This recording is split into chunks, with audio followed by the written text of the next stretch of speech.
Bonjour à tous, aujourd'hui je vous propose une vidéo sur la méthode de vérification d'une chaîne de levage.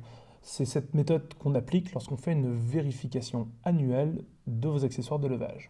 En premier lieu, on va vérifier la plaque, on va vérifier qu'elle est présente, on va vérifier qu'elle porte bien un numéro de série unique, qu'elle indique la CMU, bref, qu'elle est lisible. Ensuite, on va vérifier l'anneau de tête, les autres anneaux pour les élingues 4 brins.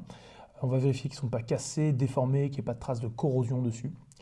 On va ensuite descendre pour vérifier les maillons de jonction. On va vérifier qu'ils sont en bon état, qu'ils sont parfaitement flexibles et que le cache-axe est bien mobile à l'intérieur. Si jamais cette pièce-là est devenue rigide, c'est qu'il y a une utilisation un petit peu en dehors des clous.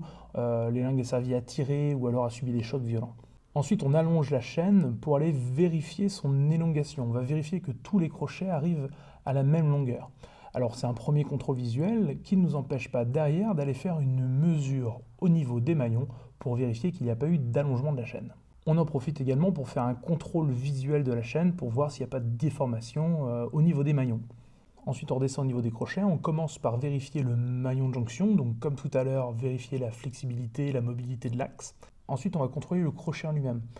On va vérifier son état général, pas de déformation, qu'il fonctionne bien, que le système de verrouillage, le linguet est bien mobile, revient bien à sa place automatiquement. On va vérifier également qu'il n'y ait pas de jeu ou trop d'ouverture au niveau du linguet. Et pour les crochets tournants, on vérifie qu'ils tournent et on vérifie impérativement la présence de la goupille.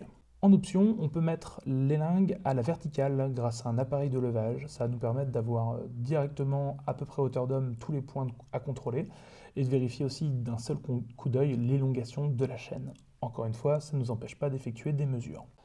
Une fois le contrôle réalisé, on va mettre un marquage prouvant la bonne réalisation du contrôle et on va rédiger le rapport de vérification. Bonne fin de journée, à bientôt.